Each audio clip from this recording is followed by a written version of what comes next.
My name is Lucille. I am 71 years old and I am dead. In that moment, I met Jesus who said, "Darkness will cover the sky at exactly 12 noon, and only one thing can save you." It was a warning. It was a prophecy. It was what the Bible calls the great and terrible day of the Lord. I assure you, this is an urgent message, and I trust you are not here by accident. So please leave an amen in the comments and wherever you are listening to this message. The morning had begun like so many others in my little coastal town in Maine. Gray skies over the harbor, the smell of salt on the wind, and gulls crying overhead. I moved slowly, feeling the weight of years in my bones, but something deeper pressed down that morning. My chest carried a strange tightness, not just pain but a heaviness, as though invisible hands were closing in. Each heartbeat felt slower, weaker, as if the clock inside me had decided it was almost done ticking. I tried to steady myself, clutching the table near my kitchen window, watching the waves. They looked ordinary, but I knew inside that something extraordinary was coming. The air itself seemed charged, like the pause before a thunderstorm. My breaths grew ragged, shallow, then staggered into silence. One last attempt to inhale, and then nothing. The world faded, not like falling asleep, not like fainting, but like slipping through a veil. At first there was only darkness, and for a split second I thought fear would seize me. But to my surprise, it didn't. Instead, I felt relief, as though a burden I had carried all my life suddenly dropped from my shoulders. The pain was gone. The stiffness in my limbs, gone. The weight in my chest, gone. Then I realized I was outside of myself. I could see my body still slumped in the chair, mouth slightly open, eyes glazed over, like a shell someone had stepped out of. The sight was jarring. I wanted to reach out, to shake myself back awake, but no touch came. My hand, if you could call it that, passed through. My time on earth had ended. What came next defied human language. It felt as though I was lifted by currents unseen, drawn upward by a presence stronger than gravity. Around me stretched a corridor of light and shadow, stretching further than any horizon I had ever known. It pulsed gently, like a heartbeat, pulling me along. My soul trembled not from fear but from awe. There were sounds, too, soft at first, like a choir humming behind a veil. Not songs with words, but vibrations that sank into my being. They wrapped around me like warm air, comforting, steadying. And yet, behind them lingered another echo, faint but chilling, as if cries of distant souls were carried on the same wind. I drifted further, sensing a boundary that marked the difference between life and death. Behind me, the earth grew faint, shrinking like a memory. Ahead of me was radiance, dazzling yet not blinding, welcoming yet humbling. I felt weightless, suspended between two worlds, caught in a silence that spoke louder than thunder. Then came the realization. I had crossed over. No more calendars, no more ticking clocks, no more fragile breath tethering me to earth. I had stepped into eternity, and eternity was staring back at me. A rush of memories flashed before me, my childhood laughter, my mother's prayers. My first time reading scripture by candlelight, my own children's faces, moments of joy, moments of regret. They flickered like lanterns along a long road, reminding me of the life I had just left behind. My heart, or whatever part of me was still capable of feeling, ached. I wanted to hold those I loved one more time, to whisper forgiveness where I had failed, to say thank you where I had been silent. But all of that was behind me now. As I floated in that in-between, the atmosphere shifted. The light grew brighter, warmer, pressing closer, and with it came a presence I could not mistake. Every fiber of me knew him before I saw him. It was Jesus. I didn't need to be told. The recognition was instant, like a child recognizing the voice of a parent even in the dark. His presence was weighty, yet tender, commanding yet filled with love. My soul bowed before I even thought to move. He hadn't spoken yet, but already I knew. My story was not ending here. The moment stretched, trembling with both peace and anticipation. Behind me, the faint shadow of my earthly body lay still, but ahead of me, eternity had opened wide. My heart surged with a single thought: this is only the beginning. Jesus stood before me. His presence was unlike anything I had ever encountered in my 71 years on earth. Words fail me even now, but I will try. His eyes carried eternity in them, oceans of love, and yet flames of authority. When they met mine, every pretense, every mask I had worn in life dissolved instantly. There was no hiding, no explaining. He knew me completely. His form radiated light, but it wasn't harsh. It was a living light, breathing, pulsing, wrapping around me like warmth from the sun after a long winter. His robe shimmered, not with fabric, but with glory itself. And though my soul trembled, I wasn't crushed. I felt exposed, yes, but also embraced. That paradox, absolute holiness, unshakable love, was him. Then he spoke. The sound was not sound as we know it. It wasn't carried by air, but by spirit. It vibrated through me, filling me, like every cell of my being had been turned into an ear. His voice was steady, rich, commanding, and tender all at once. "Lucille," he said, calling me by name. My name had never sounded so alive. "You have finished the race on earth, but I will show you what is to come. You must return and warn them." The words sank deep, not just into my memory, but into the very marrow of who I was. I thought my life was over. Yet here he was, telling me there was still a mission. My soul quaked. How could I go back? Why me? I was no prophet, no preacher. I was a woman from Maine who had lived simply, prayed quietly, believed with the faith I had. And yet, he chose me. As his words hung in the air, images began to stir around us. The light shifted into a vision, clearer than any dream I'd ever had. I was lifted, as if carried by his gaze, and suddenly found myself suspended above a vast city. Skyscrapers reached upward, cars crisscrossed the streets, people hurried along sidewalks. Life was moving with the rhythm of an ordinary day. The sun glared overhead, blazing down at its highest point. I glanced at the clocks on phones, on wrists, on towers. All of them ticked in perfect unison, racing toward 12. I could feel the tension, as if the very air knew what was about to happen. Jesus' words echoed in my spirit. At exactly 12 noon, darkness will cover the earth. The city seemed oblivious. Children laughed, taxis honked, people checked their messages. But my soul was alert, my eyes fixed on that looming moment. The last seconds of the hour ticked away like drumbeats of war. Then the chime struck. A deep, mournful toll rang out from an old church steeple. Not the normal hourly ring, but a dirge, heavy and final. And in that instant, it happened. The sun went out. Not behind clouds, not in an eclipse. It was as though someone flipped a switch, and the world plunged into blackness. Not the blackness of night, not the soft dark of sleep, but a living darkness, thick and suffocating, seething with hunger.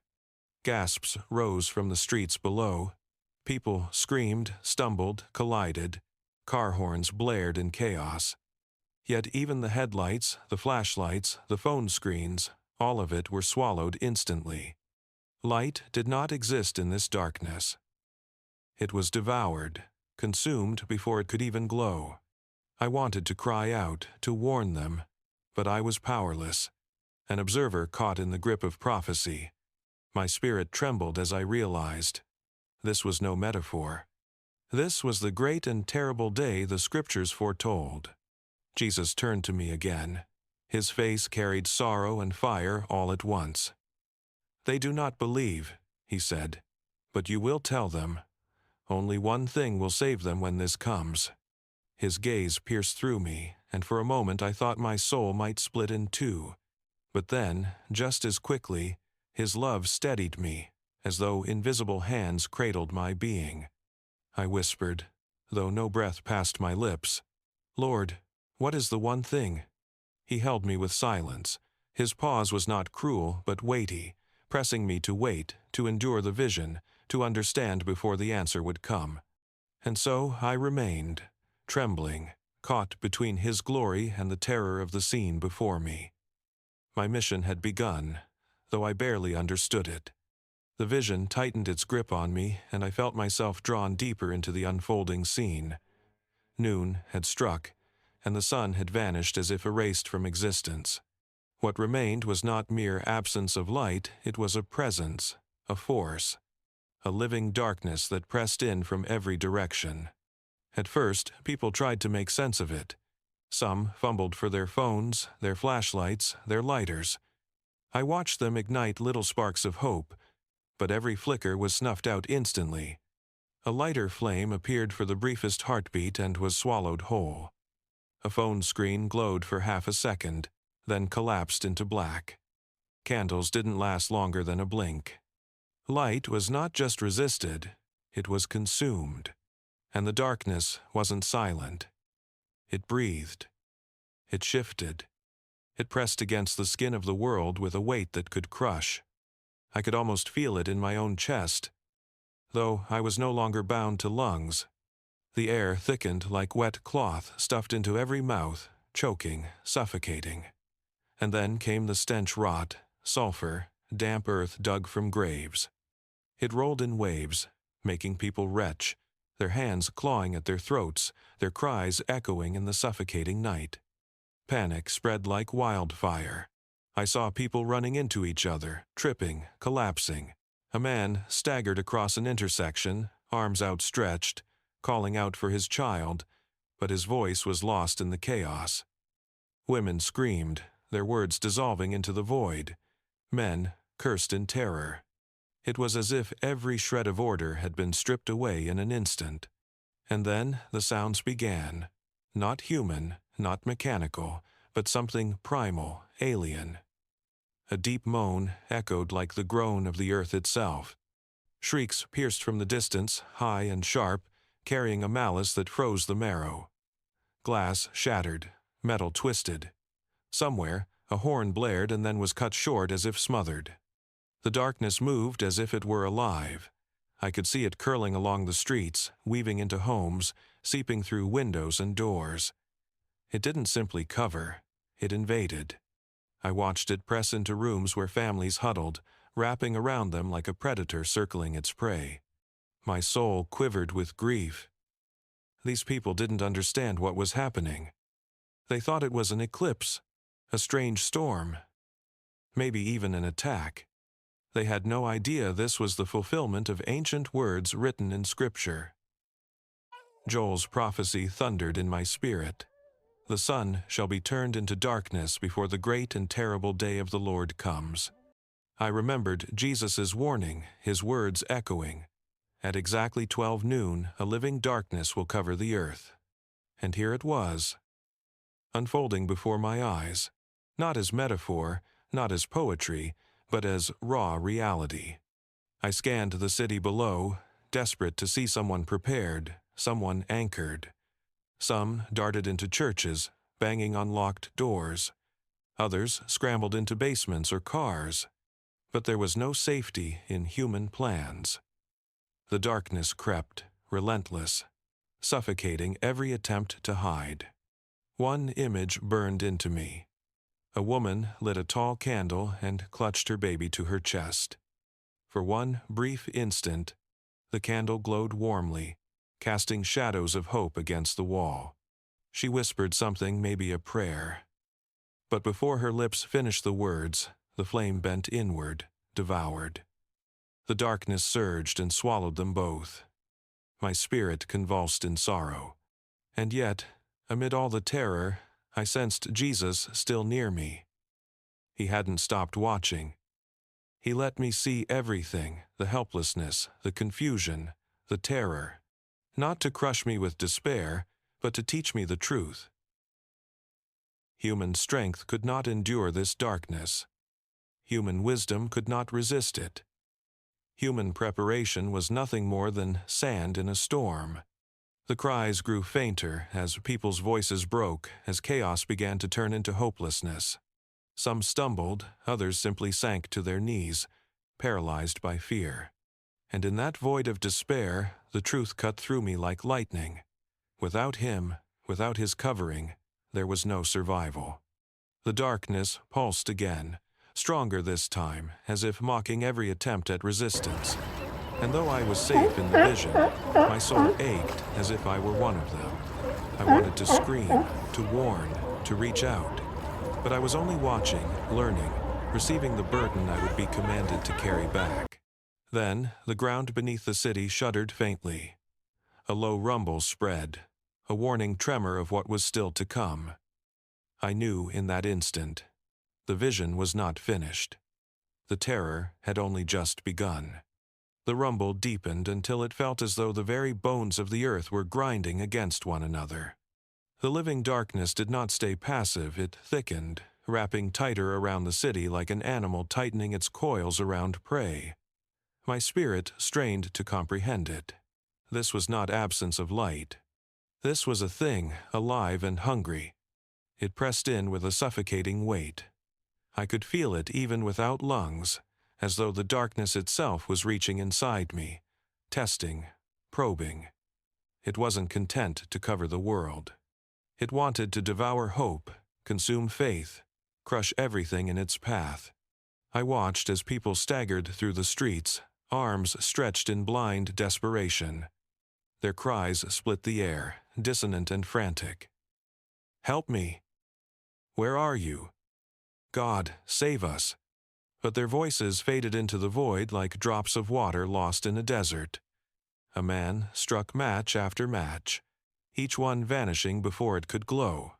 Another smashed open a glow stick from an emergency kit, but the green radiance winked out as though swallowed by an unseen mouth. Every attempt was useless. The darkness wasn't just external, it invaded their minds. I saw panic erode into madness. A young boy clung to his father, whispering, "It's inside me, Dad." His father tried to comfort him, but his voice cracked with fear. A woman clawed at her own arms, convinced something was crawling beneath her skin. Even those who tried to pray found their words snatched from their lips by a choking silence. And yet, I knew these people were not abandoned. The scriptures had always warned of a day like this. Exodus 10 came alive in my memory. The plague of darkness over Egypt. 3 days of heaviness where no one moved, where terror froze them in place. Except in the dwellings of God's people, there had been light. My heart clenched with the realization. This vision was the shadow of something both ancient and yet to come. The smell of decay thickened, sour and unbearable. My soul recoiled from it. I could almost taste it, metallic and foul, like the air after a grave has been disturbed. The cries of the people began to weaken, replaced by a chilling sound I will never forget, the silence of despair. In that silence, the darkness pulsed again. This time, it seemed to breathe into the very ground.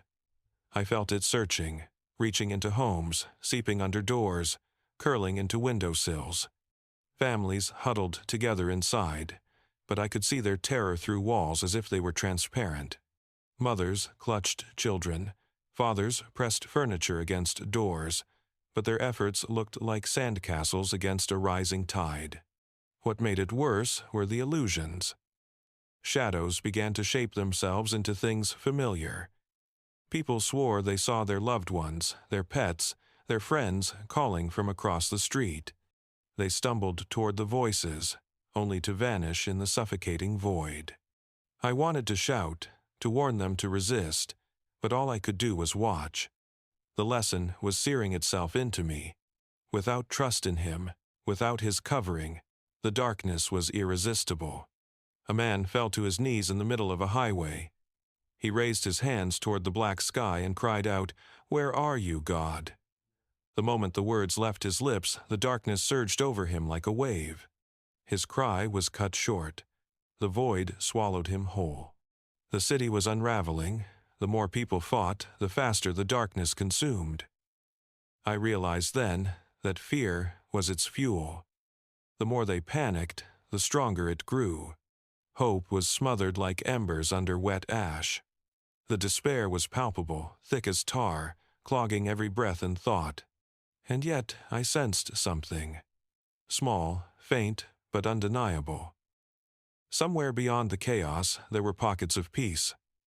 I couldn't see them yet, but I knew they existed. They were hidden, wrapped in protection not of their own making. My spirit clung to that knowledge, even as the vision drove deeper into terror. Jesus' words echoed again inside me. Only one thing will save them. Only one thing. And though he had not revealed it yet, I could feel the urgency rising, building like a storm about to break. The city groaned as the ground trembled harder. Cracks began to split across the streets, black rifts stretching wide. The darkness seemed to cheer, swirling with eagerness, as if it knew reinforcements were coming. And I realized with dread this was only the opening act. What waited beneath those cracks was far worse. The cracks in the earth split wider, jagged like wounds ripped open by invisible claws. From the rifts, a sound rose low at first, like the groan of something ancient waking up, then sharper, piercing, a chorus of shrieks that made my soul tremble. The darkness had not only smothered the world, it had also unlocked something waiting beneath. Shapes began to crawl out. They were not human, though they mocked the form of humanity. Shadows with jagged edges, their bodies formless yet solid enough to claw at the ground. Eyes glowed red like burning coals, piercing through the void. Their movements were quick, slithering and jerking all at once, like spiders crossed with smoke. Chains rattled as they emerged, though I saw no chains in their hands. The sound was unmistakable, a bone-rattling clank that made every hair on my spirit stand on end. They carried an atmosphere of captivity and torment, as though they had dragged their prison with them into the open air. I saw them flood the streets like a swarm. They slithered into homes, into shops, into every crevice left unguarded. People screamed as the creatures lunged, dragging souls into the black cracks that seemed to widen beneath their feet. No plea was loud enough, no cry desperate enough to stop them. One moment, a woman stumbled. The next, she was gone, yanked into the abyss with a silence so final it crushed me to watch. The survivors who had barricaded themselves inside homes pressed their bodies against the walls, trembling. I could hear their prayers whispered, frantic, breaking apart under the weight of fear. A father kissed his children's foreheads, repeating the same psalm again and again, his voice cracking into sobs. A mother stuffed towels under the door, as if fabric could stop what was crawling outside. Their efforts were human, fragile, powerless. Outside, the darkness came alive with mocking whispers. Some of the voices sounded like loved ones. "Open the door. It's me. Help me, please." People inside wept, torn between compassion and terror. Some resisted, clutching their Bibles, rocking back and forth. Others cracked, opening doors just an inch, only to be devoured in an instant by lunging shadows. I watched all of it in agony. My soul ached with a pain deeper than grief. This wasn't only physical destruction, it was a test, brutal and unrelenting. The enemy wasn't just outside. It was using their very love, their instincts, against them. The smell of rot thickened as the creatures moved. It was not only decay but the stench of death itself, curling into every crack, saturating the night. The air grew colder, sharp as knives, while the ground shuddered with every movement of the swarm.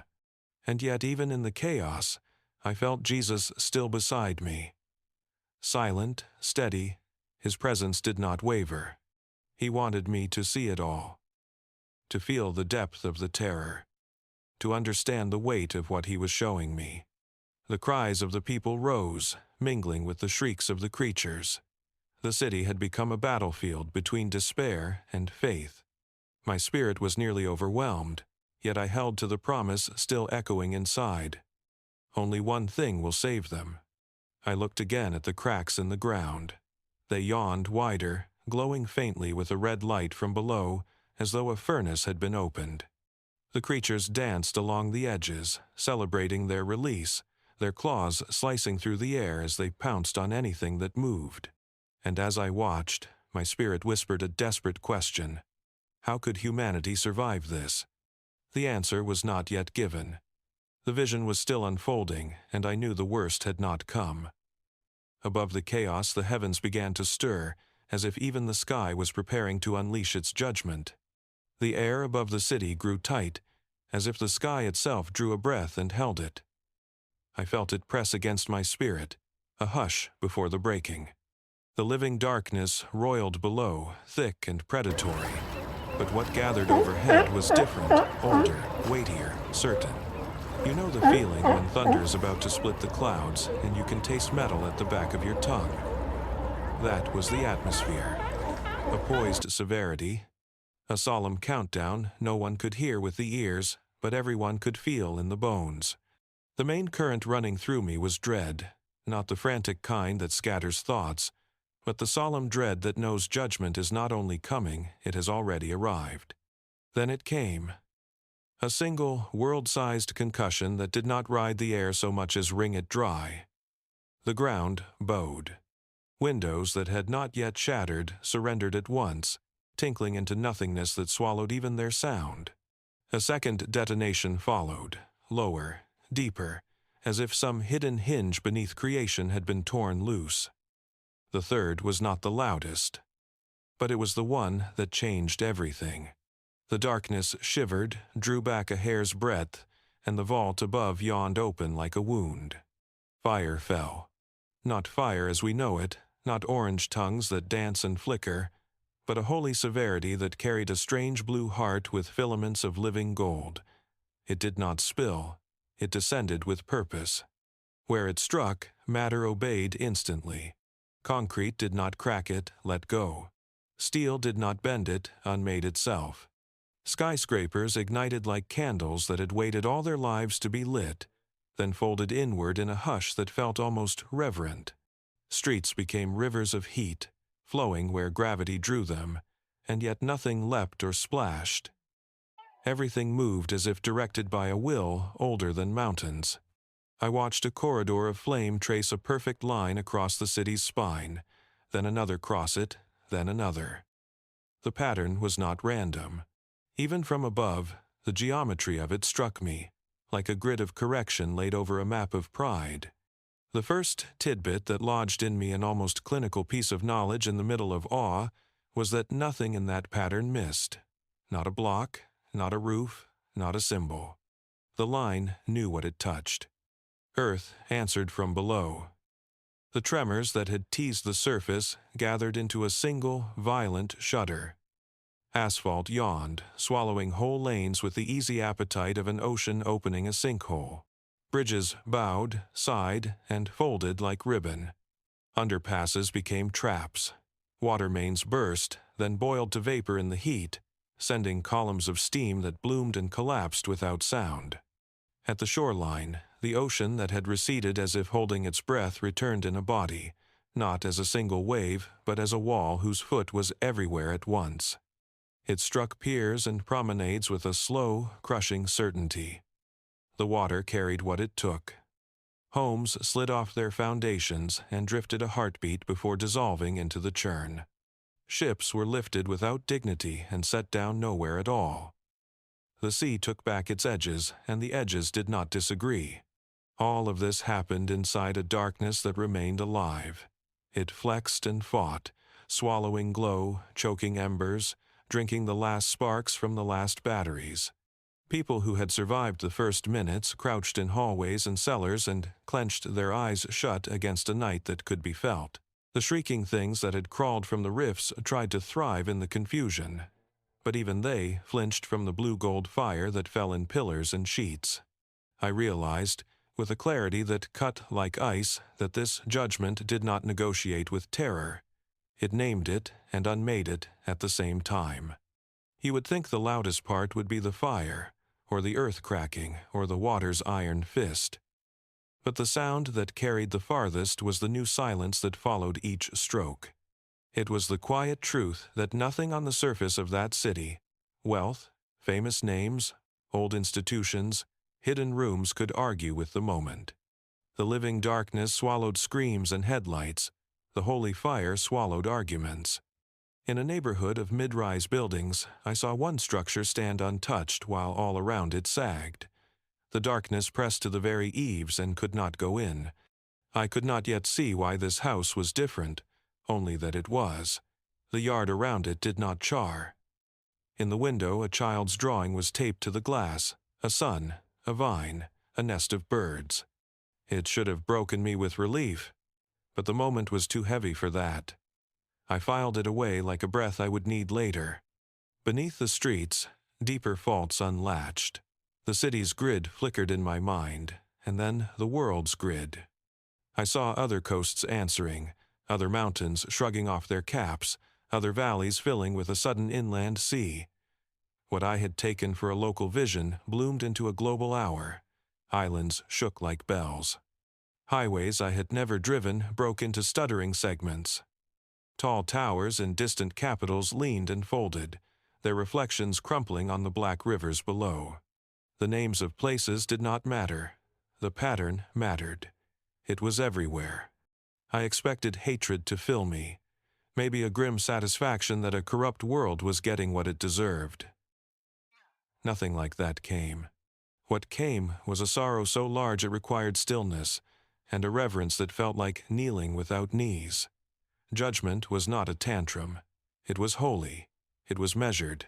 It landed where it landed because it knew where it was going. That knowledge shook me more than any tremor. You, listening now, might wonder what a person could do inside such a moment. The mind reaches for hard answers, devices, supplies, the logistics of grit. But as I hovered there, the soft things kept surfacing instead. A steady heartbeat of trust felt like a warm shawl around the shoulders. A breath that lengthened and eased, like fog lifting from a field. A whisper inside the chest that said, "Stay, stay, stay." These soft currents, shawl, breath, whisper did more than any barricade. They tuned a soul to something greater than heat and stone. A cluster of downtown hospitals flashed across my sight. Generators coughed, then failed. Elevators stopped mid-flight. Monitors blinked their last green. In one room, a nurse held a hand until she could not see her own fingers. Her grip did not loosen. It occurred to me like a fact that skill and devotion, as precious as they are, collide with a ceiling in a judgment hour, and yet faith rises where machines cannot. Not faith as a wish, but as an attachment, a belonging under a covering that is not invented, not traded, not stored on a shelf. Another tremor, another pillar. The creatures in the streets tried to ride the panic and harvest the stumbling, but the falling fire burned channels they would not cross. It was the first time I saw fear in them. Their red eyes thinned to dark beads. Their rattling, chainless chains fell silent when the blue gold passed near. The darkness still wrapped the city, but something older than the darkness had begun to write on it. I looked for the faces of those who had banged on church doors earlier, and found only a few, scattered and stunned. Many had run. A few had endured. In a basement stairwell, a man sat with his back to the lowest step, arms around his knees, eyes closed. He did not look brave. He looked attached, like a branch holding to a trunk in a storm. I knew, without evidence except the certainty lodged in my spirit, that attachment mattered more than any light source, more than any wall. Remaining would be the only strategy that did not fail. The fire slowed, not because it tired, but because what it had been sent to name had been named. The ocean's wall receded, not calm, but lesser. The earth's grinding fell from a roar to a growl to a rumble to a memory that stayed in the legs. What remained was the living darkness, at full strength, breath cold on every window, hand at every throat. The hour of breaking ceded to the hour of testing. I turned, and he was near again, not speaking, but present with that paradox. I had come to know mercy so deep it feels like a lake at night, holiness so bright it is a sun behind the eyelids. I understood without words that the next stretch would not be about pillars and quakes. It would be about doors that should not open, voices that should not be trusted, and a staying that would feel like surrender, but in fact would be victory. The dread in me changed shape. It became a sober calm, the kind a person learns on a long night watch when they stop fighting the dark and start listening for the dawn they cannot yet see. Somewhere in the black, a clock continued. Not the world's clock, his. And I knew this. What had fallen from above and risen from below had not been the end.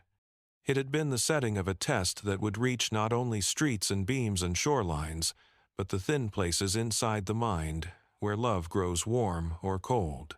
The great shaking would recede just enough for the deeper trial to begin. After the roar of fire and quake, a strange stillness settled, heavier than all the noise before. The darkness did not thin. It pressed thicker, more deliberate, as though it knew the next stage had arrived. The creatures that had poured from the cracks slowed their frenzy. Their red eyes glowed faint, waiting, as if the real harvest was not in the streets but inside the homes. Those who survived had barricaded themselves. Doors bolted, windows nailed, curtains drawn against a black that no cloth could keep out. They sat in silence, breath shallow, listening. Some prayed with trembling lips. Others rocked back and forth, whispering the same phrases again and again, trying to convince themselves it would end. But the test was only beginning. It started with the knock. Soft at first, like a neighbor needing sugar. 3 gentle taps. Then silence. Inside, a family stiffened, staring at one another. Minutes passed, then another knock. Louder this time. A man stood, gripping a bat, though what good was wood against what lurked outside? The voice followed. "Please, let me in. I'm cold." It was a woman's voice, cracked with tears. The family's mother gasped. "It's Aunt Marie." She rose, ready to unlatch the door, but her husband yanked her back, whispering Exodus 12. 22 inches a hoarse plea. "Do not go out of your house until morning." The voice outside sobbed, scratched against the wood. "I'm hurt. Please." The sound of bloodied nails dragging down the door filled the room. The mother wept, torn between love and obedience. Her children clutched her arms, whispering, "Don't open it, Mama. Please don't." In another house, a young man heard his best friend's voice. "It's me, Jacob. Open up." The cadence was perfect, the slang familiar. He hesitated, tears welling. He wanted to believe it was true. He cracked the window just enough to call out, and a shadow surged in, swallowing his cry in a single gasp. Silence followed. This was the cruelest trick of all. The darkness did not only smother light, it mimicked love. It imitated voices, tugged on compassion, twisted obedience into torment. The test wasn't about courage, or strength, or cleverness. It was about trust. Would they obey God's command even when everything inside them screamed otherwise? I hovered, watching as families clung together in agony. Some endured. They stuffed cloth into their ears, blocking out the voices, holding hands, whispering prayers through clenched teeth. Others faltered. One by one, doors cracked open, and the darkness never hesitated. It lunged like a predator, devouring, leaving only silence in its wake. The emotional weight crushed me. This wasn't just survival. It was the stripping away of every illusion. Stockpiles, weapons, plans, none of it mattered. The only refuge was obedience, blind and raw. Stay inside. Don't listen. Don't open. It sounded simple, but it cut deeper than any blade. It required faith that did not bend, compassion that submitted to God's command, trust that His covering was worth more than instincts or even love itself. Through it all, I felt His presence near, watching. Not smiling, not cruel, but solemn, grieving, yet unwavering. He let me feel the torment, because this was the truth I would have to carry back. The test of the last days is not about strength, but about surrender. The knocks grew louder in some homes, frantic pounding that shook the very frames. In others, the voices grew softer, more seductive, whispering promises of warmth, of safety, of reunion. But the faithful who resisted, who stayed under His word, found an invisible peace pressing against the walls, holding the shadows back. And so 3 days stretched out, long as centuries, under a night that was alive, relentless, merciless. The test was unyielding, and humanity, frail and trembling, was sifted like wheat. The 3 days stretched on like an eternity. You would think the greatest terror was outside the pounding, the screeching, the scraping claws of the creatures, but I saw that the deeper horror was inside the human mind. In the absence of light, imagination twisted itself into a weapon. Silence was no silence at all. It was a canvas for whispers. At first, they were faint, sliding into ears like threads of smoke. A child laughed, high and sweet, though no children roamed the streets. Then came murmurs, soft, seductive, promising safety. If only the door would open, if only the candle would be lit. By the second night, the whispers no longer sounded foreign. They mimicked familiar tones. A husband heard his dead father calling him. A mother swore she heard her baby crying, though the infant slept soundly in her arms. The darkness was clever, merciless, preying on memory and love. I felt the emotional tide inside those homes. Fear blossomed into doubt. Doubt curdled into madness. Men pressed their ears to walls, straining for proof of what was real. Women clutched their heads, rocking, whispering desperate prayers until their voices cracked. Some covered their ears, but the whispers slithered beneath the skin, curling into the mind, scratching at sanity itself. I remembered the words of Jesus. Because of the increase of wickedness, the love of many will grow cold. I watched it happen like frost spreading across glass. Families that had once clung to one another began to fray. Patience snapped. Mothers lashed out at their children. Husbands accused wives of weakness. Friends turned their backs, too drained to comfort. It wasn't only the body starving, it was love itself being devoured. A tidbit of knowledge struck me like a knife. Fear feeds darkness, but hopelessness roots it. Once despair took hold, the creatures outside had no need to break in. The people were undone from within. I saw believers, faithful ones who had once sung hymns with fiery conviction, trembling in corners. Their prayers faltered into bargains. God, if you end this, I'll... Others cursed him outright, fists raised to a heaven they could no longer see. Some, in their desperation, began calling out not to God but to the whispers.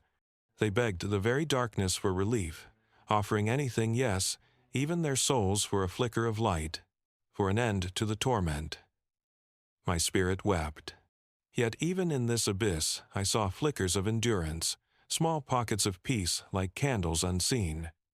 A family huddled together, whispering psalms, each word steady though their stomachs growled with hunger. A widow sat in her rocking chair, eyes closed, humming an old hymn into the suffocating dark. A young boy clutched a wooden cross and refused to let go, even when his hands bled from gripping too tightly. These were the ones clinging to him, holding fast, though everything screamed to let go. The soft presence of Jesus brushed over them. I could feel it like a shawl of warmth, like a deep, steady breath that eased the terror, like a whisper inside the chest reminding them, I am here. Stay with me. These currents of comfort, the shawl, the breath, the whisper, were invisible shields. Not strong in the way of walls or weapons, but unbreakable in the way of spirit. Outside, the creatures prowled, restless. Their red eyes darted, their rattling chains grew louder, but they could not penetrate that covering. They snarled and scratched, but when faith stood firm, they recoiled as though burned. Still, the majority faltered. Human will cracked under hunger, thirst, and silence. The darkness laughed in echoes, and minds broke like glass under a hammer. The real enemy was not the claws outside, but the despair creeping inside, and one by one many surrendered. My soul trembled as I realized this was the dividing line. The world was being sifted, not by brute force, but by the question of trust. Would they remain in him, or would they bow to the whispers? The test was merciless, yet holy. And I knew the dawn was near, but only those anchored in him would endure to see it. Time had unraveled. Minutes dragged like hours, and hours like years. The third night of that living darkness seemed endless, and then, just when human strength was ready to shatter completely, a shimmer stirred on the horizon. At first, it was so faint I thought it was a trick like those whispers that taunted the mind. A fragile glimmer, softer than starlight, trembled against the pitch-black canvas. Slowly, steadily, it grew. This was no artificial light, no desperate flame that could be swallowed. It was alive. The air shifted. The creatures in the streets froze, their red eyes narrowing, their claws twitching. The chains they dragged clanked nervously. The darkness itself shivered as though it had felt a hand press against it from beyond. Then came the glow, gentle, radiant, carrying warmth that seeped into the marrow of my spirit. This was not the sunrise of earth. This was holy dawn. A light that pierced not just the sky but the soul. It didn't rush. It advanced with the calm certainty of victory, melting the darkness back inch by inch. Where it touched, the shadows recoiled, shrieking, twisting, dissolving like paper in flame. The demonic creatures wailed in agony. Their forms contorted, their red eyes dimming to ash. One by one, they burst apart like fragile glass under sunlight. Their screeches cut off as they vanished into nothing. The chains rattled into silence. The air cleared, crisp and pure, sweeter than anything I'd ever breathed. I looked down at the city. What I saw shattered me. Towers that had once reached to the heavens were now heaps of rubble. Streets were torn into jagged scars. Neighborhoods were washed away, only fragments of walls jutting out like broken teeth. Forests had burned to stumps. Oceans still raged, clawing hungrily at the coasts. The earth bore wounds too deep to hide. And yet not everything was gone. Scattered among the ruins were homes that stood untouched, ordinary houses wrapped in extraordinary peace. Around them, the grass had sprung green, flowers dared to bloom, and the very air shimmered with clarity. Above each of these homes hovered a light, not the pale dawn, but something holy. A golden fire, living and breathing, suspended from heaven itself. It glowed but did not consume, burned but did not destroy. It was a shield, a covering, an embrace. I could feel its warmth even from where I stood in the vision. Inside those homes, survivors stirred. Fragile, hungry, pale, yes, but their eyes shone with calm. No panic, no terror, only peace. They had endured not because they were stronger, not because they had more supplies, not because their walls were thicker. They had endured because they remained in him. I felt Jesus appear beside me again, his presence undeniable. My spirit bowed without hesitation. His eyes, those oceans of love and eternity, met mine, and I knew the moment had come. The truth was about to be spoken plainly. The survivors had not escaped by chance. They had not been overlooked by the judgment. They had been covered by him, sheltered because their faith never wavered, because they clung to him when the world screamed to let go. The emotion flooding me was reverence. This was the answer to the riddle. the truth that had been held back until now. The only thing that saves in the hour of darkness is not human preparation, not cleverness, not stockpiles. It is His presence, remaining in Him. My soul trembled, ready to hear His voice confirm it. Jesus turned toward me, His gaze burning with a depth that felt like eternity pressing into my soul. The light of the holy dawn washed over His face, and yet His presence outshone even that. When He spoke, it was not with words carried by air, but with life itself flowing into me. "Lucille," He said, and hearing my name from His lips was like the sound of creation itself. You saw it. The darkness devoured all. Candles vanished, stockpiles spoiled, shelters crumbled. The strong fell, the wise faltered, the proud were undone. But those you saw under my light remained. My spirit quivered, waiting. They survived not because of what they built, not because of what they stored, not because of their strength or their plans. His voice grew firmer, filled with authority and tenderness at once. They survived because they remained in me. They trusted, they obeyed. They did not open the door when the whispers came. They did not bow to fear when shadows clawed. They clung to me when the world demanded they let go, and I covered them. The revelation pierced me like lightning. It was not just an answer, it was the answer. Simple, yet so absolute it silenced every other thought. All the stockpiles, the plans, the frantic scrambling of humanity, none of it mattered. Only one thing mattered: staying in Him. He continued, His voice rolling like a mighty river. Without me, no one stands in that day. No food, no fire, no fortress will save them. Only those who remain in me, who abide in me as I abide in them, will endure. Scripture rose in my heart like living fire. Remain in me, and I will remain in you. Neither can you bear fruit unless you remain in the vine. The words were not a memory, they were alive, etched into me by His Spirit. Emotion overwhelmed me.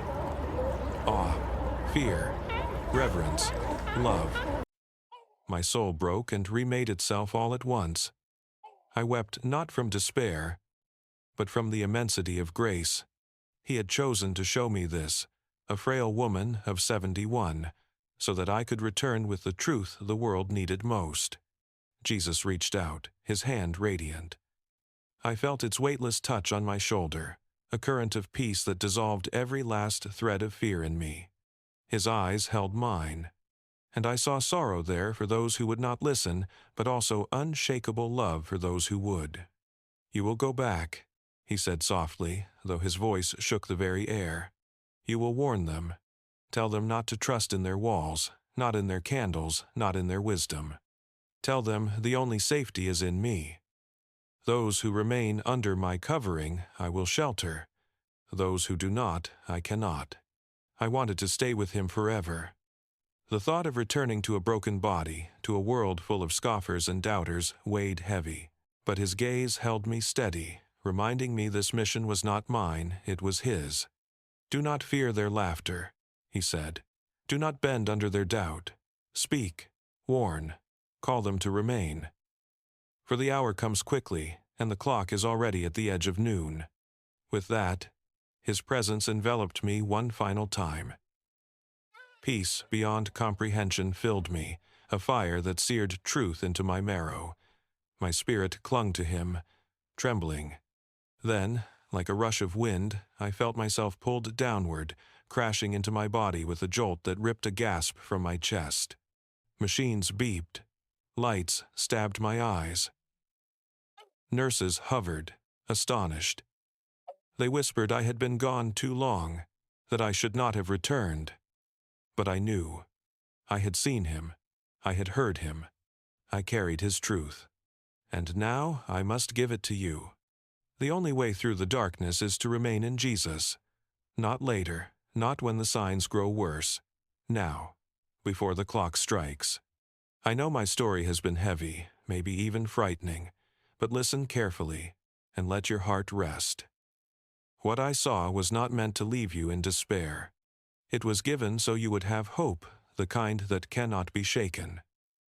Yes, darkness will come. Yes, the world will tremble.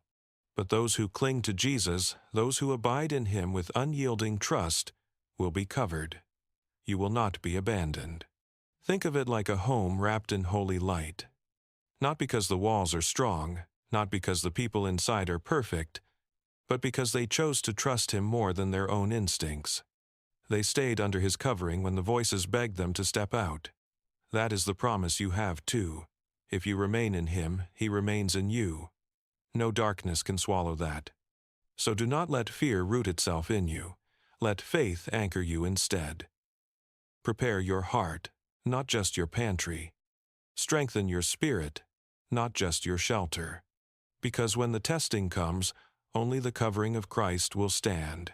He showed me this so I could tell you, so you could prepare now, not later, not someday, but now. If these words resonate with you, leave an Amen in the comments, subscribe to the channel, and share it with at least 3 friends or family members right now. Now is your time to make a difference. Spreading this message is not only an act of love, but also a mission that Jesus Himself has entrusted to you. Remain in Him. Trust Him. Stay under His covering. And when the world grows dark at noon, His light will hold you. Always.